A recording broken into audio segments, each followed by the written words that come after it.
Welcome to Freja's Fibers, a knitting podcast. Here you will find the ramblings of a knitter living a sustainable life and a very cute baby Freja. In our episodes you might find talks about knitting and other crafts, story from my life, tips from a sustainable girl in a material world, Freja's feelings, interviews and reviews. Hello and welcome to the first episode of Freja's Fiber. I'm Sigrid and I'm the mother of star of the show, Freja. This is our first knitting podcast episode. Let's talk about what's on my needles. I finished one of them and they are for, drumroll, Freja. It's a pair of socks. I'm a firm believer of that the person that invents baby socks that actually stay on should have the Nobel Prize. I've tried like a lot of different patterns now and they never stay on. So that's my mission impossible on my maternity leave, to knit baby socks that stay on. So I knitted a pair that has some ribbing, and I also put elastics in them. I will cut these shorter. Do you see that I mix sometimes my accents?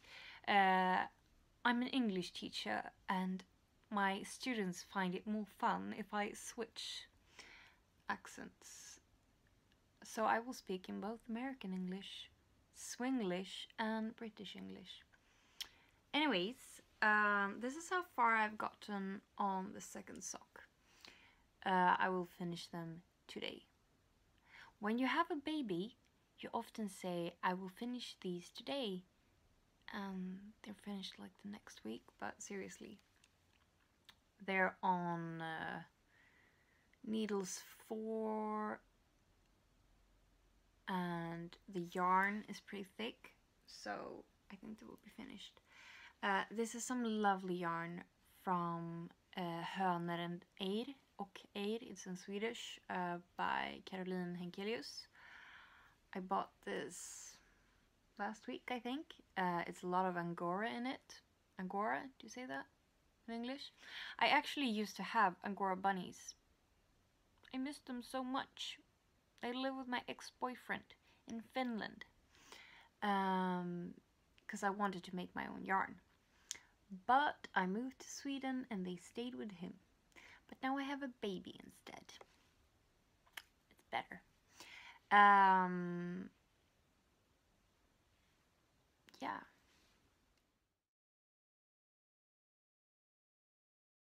And let's talk about some finished objects, except the tiny little sock that might win the Nobel Prize. I just finished a pair of socks. I don't have any sock blockers yet, sorry about that. These are the Here Down in the Valley, I think it's called, pattern by Mrs. Lobelia. I test knitted this for her and it's really pretty pattern. And it's knitted in Gregoria Fibers yarn. I don't remember the colorway and I don't have the tag yet, but I actually bought this yarn I think it was just before I got pregnant. And if you follow me on Instagram, you probably heard that I was pretty nauseous during pregnancy. I puked or throwed up to 5 times every day until I was pregnant in the 5th month. Then I was just nauseous and threw up sometimes. So I actually couldn't knit with this yarn. Every time I looked at it, I was like, ooh, because I bought it when I was nauseous.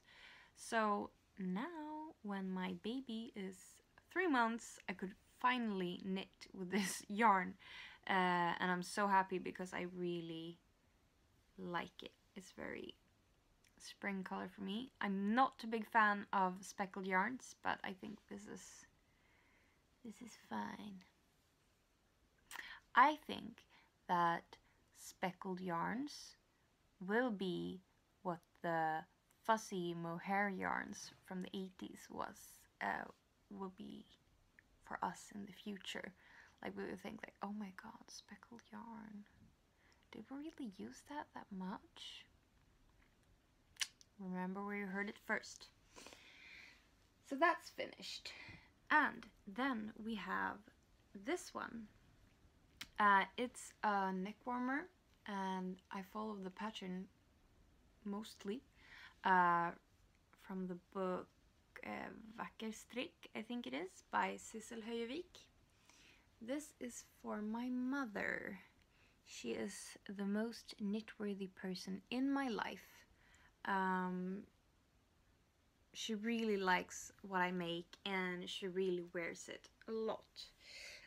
Sometimes she doesn't wear it because she thinks it's too fancy, but I want her to wear it all the time because you could always be fancy. I made some modifications on the flowers that are crocheted.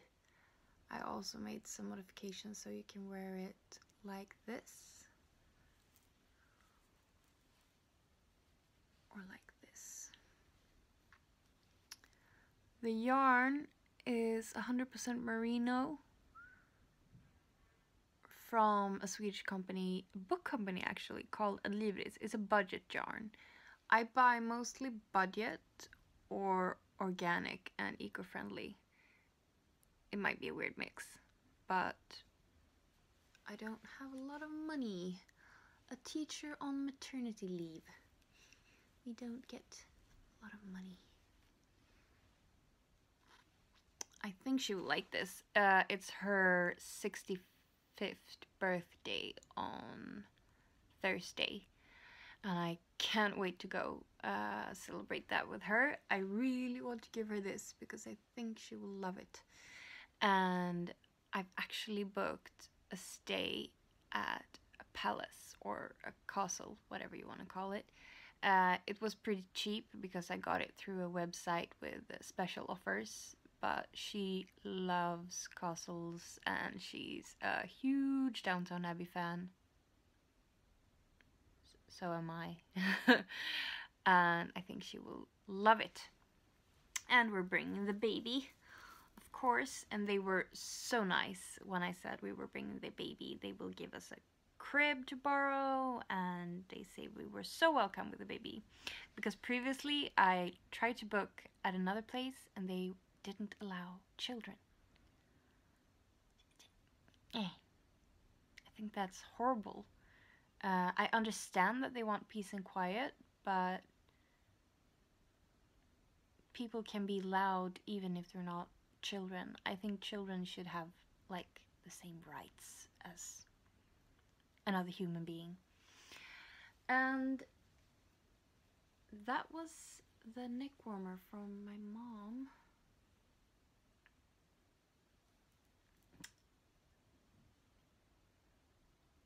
And that's it with finished objects. So I'm gonna talk about some yarn that I got. The last yarn that I bought is this one. It's called Ullgarn Extra 2. Ull means wool in Swedish and in Norwegian and kind of in Danish. So a lot of English speakers have a problem with pronouncing it. So I will say it very slowly. Ull. Ull. I'm a Swedish teacher and an English teacher, so I often comment about when I watch other knitting podcasts, when I comment the pronunciation of it, and it's called ull, if you want to pronounce it right. But I love languages, so I like to pronounce things correctly. And it's called ull. So this is Ullgarn Extra 2. It's a mix of Gotlandsk wool and merino wool from the Falkland Islands, and it's spun on the Jelholts Uldspinneri in Denmark. So it's almost made pretty local. It's in Scandinavia anyway. And this will become Mors popcorn bomber, I think it's called. It's a popcorn cardigan for me. It's a Danish designer that made it, and it will be first cardigan I knit in a long while for me. I knit a lot of baby clothes, and I love it because it's so fast and so fun to do. And the next yarn I'm gonna show you, I didn't buy. I won it in a giveaway. I actually won 2 giveaways this year. So crazy. You know, you participate and participate, and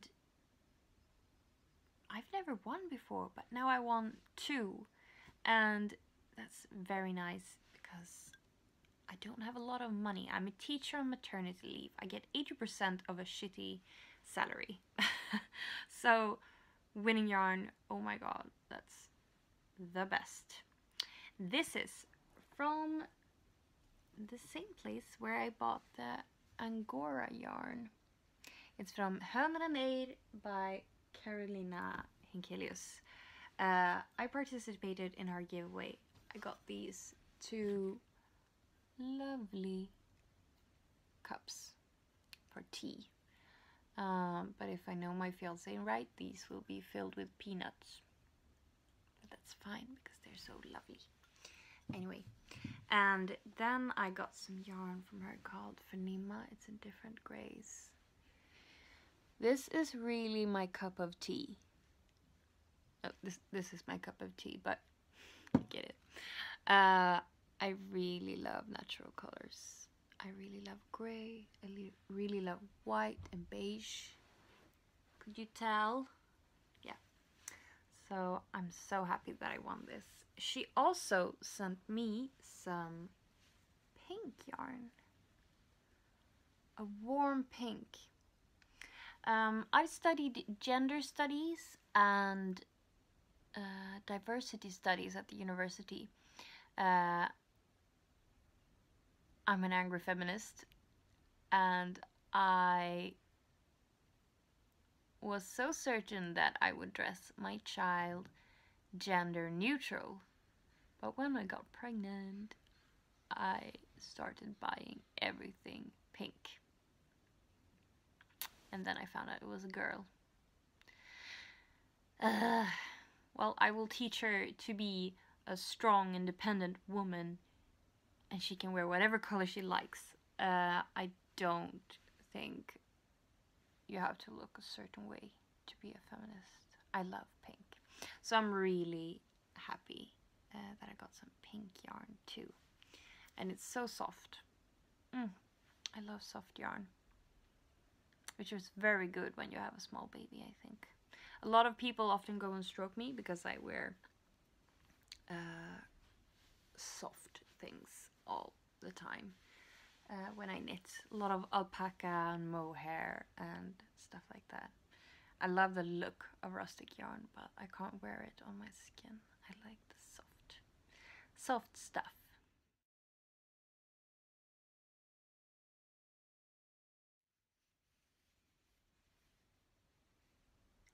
This is something that I knitted last year, I think. I remember knitting on it very well. It was my first lace garment that I knitted. It's on very big needles. I thought that would be easier. It's made in a yarn, natural grey, from a company that shall not be named.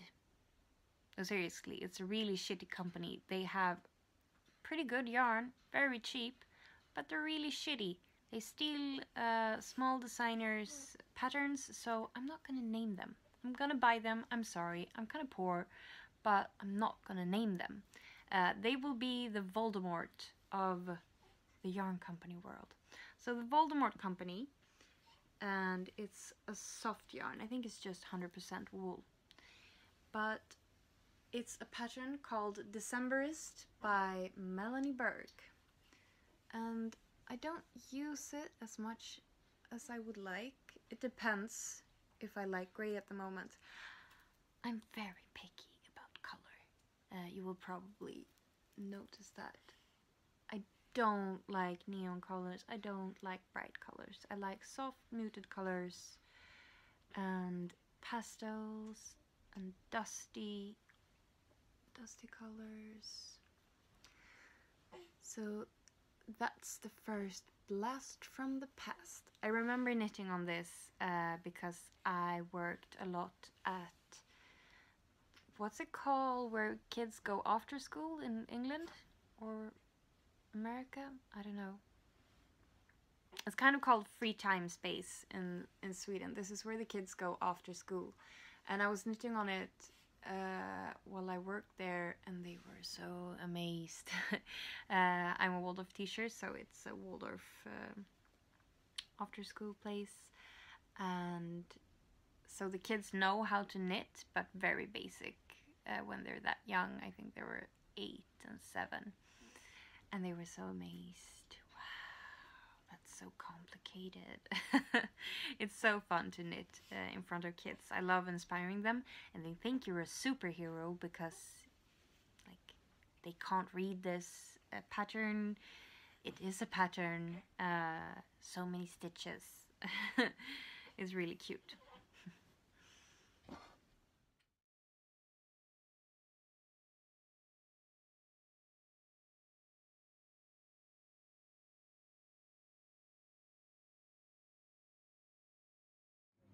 I'm at this new restaurant that's called Fröjdas, and here's the owner, right? Yes. Karin. Hey, yes. Karin. Hello. Why should you come to Fröjdas?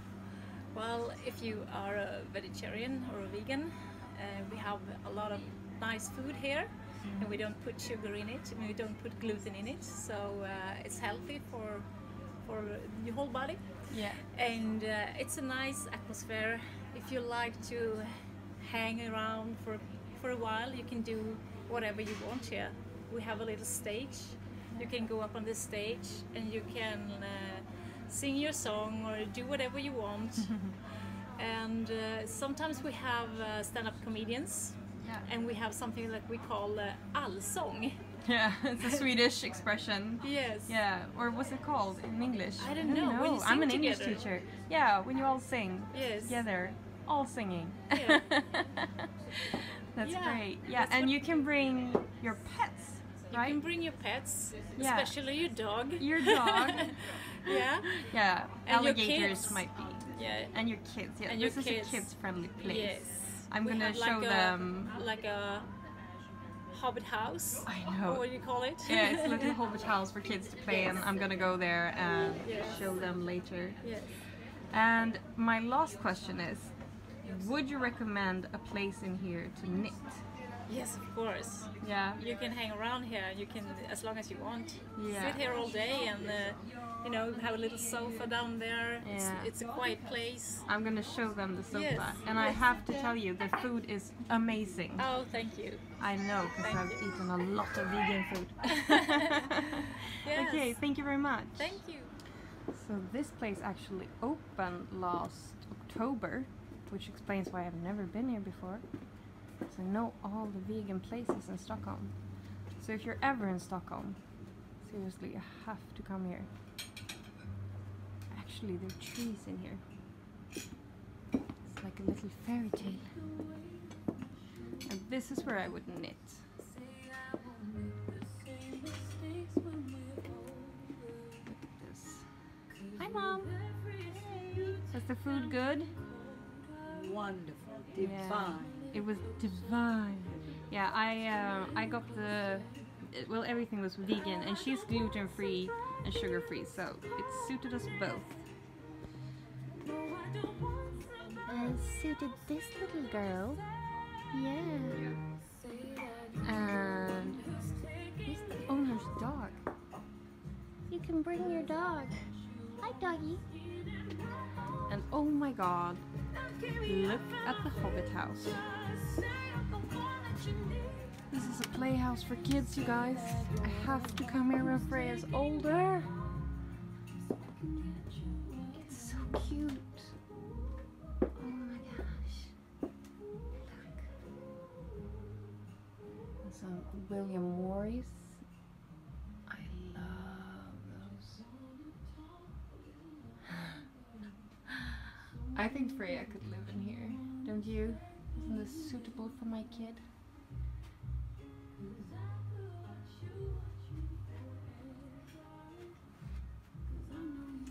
So if you're ever in Stockholm and you want healthy food and really tasty food that's vegan or gluten-free and sugar-free, seriously, come to Fröjdas.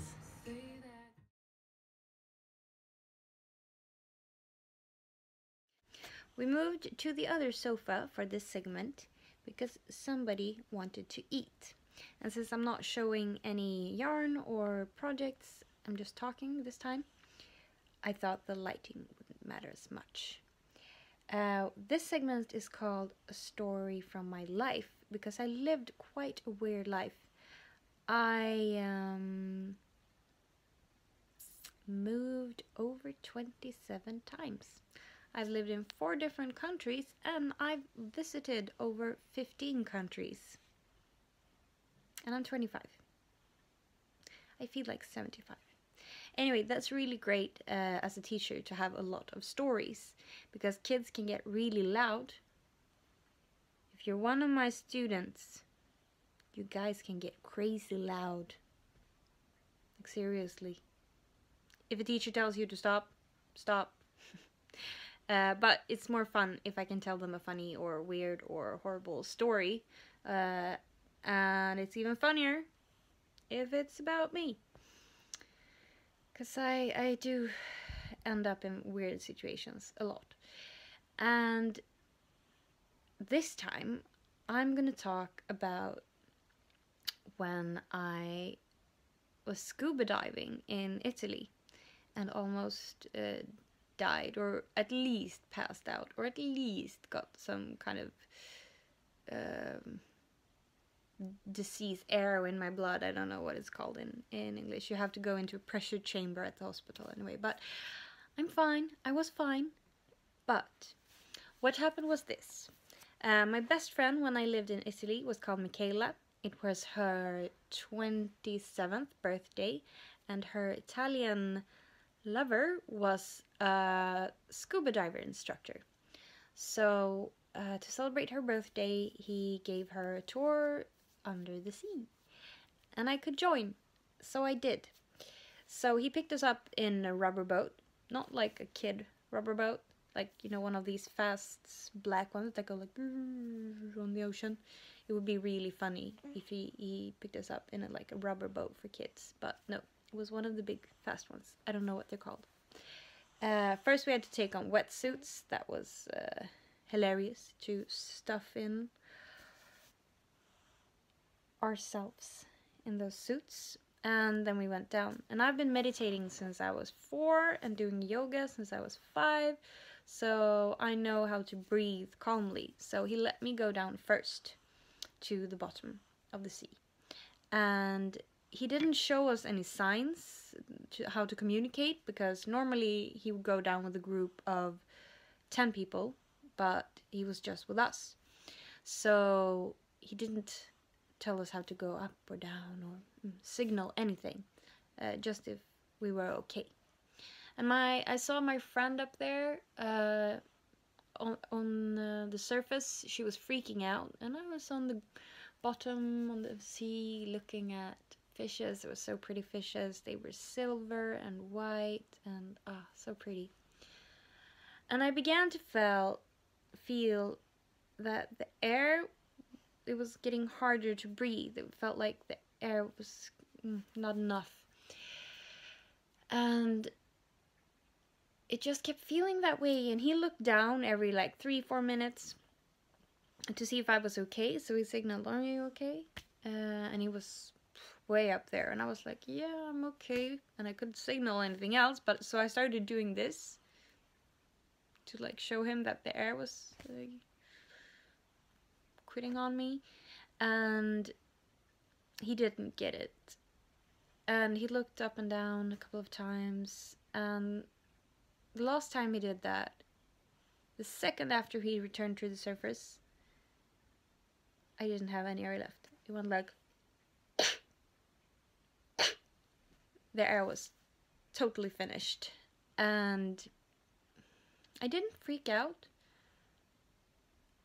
but I knew that I couldn't go up too quick to the surface, because then you can get blood in your air and you have to go to that pressure chamber at the hospital.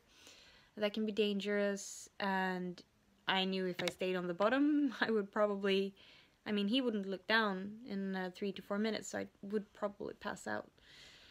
And I don't know how fast he would go back, like what happens after 4 minutes. I don't know. Or maybe he couldn't get me up. I don't know. I couldn't swim up because I had weight belts on, and he had pushed some button in my equipment, so I couldn't swim up. What to do? Stuck on the bottom of the sea without no air. I found a really huge rock. I climbed that rock. I jumped with all the strength that I had, and he was a pretty tall guy, and he was wearing those swimming feet. I don't know what they're called. Are they called swimming feet? And I could just reach one of his feet, and I tugged it, and he came down to get me, and we rose really quickly, and you know, reaching the surface and getting that first breath of air, that was divine. And then my friend got so scared she did not want to go down, and it turned out that his colleague who packed the tubes with air had packed almost empty tubes. They were pretty afraid that I was going to sue them, but I didn't. But I felt that I would never dare to go scuba diving again if I didn't do it right away. I'm an all or nothing kind of gal. So I went down.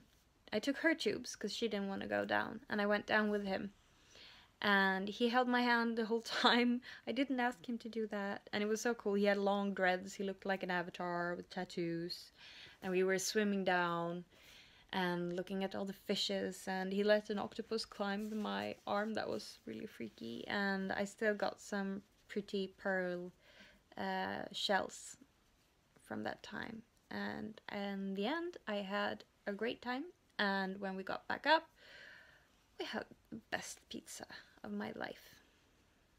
So that was a story from my life.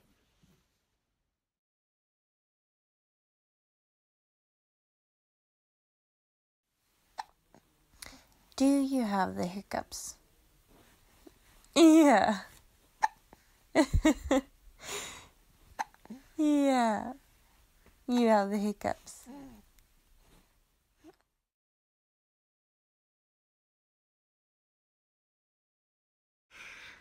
So, thank you for watching our first episode. Did you have fun? You were mostly sleeping. Yes, you were. So we will say bye now.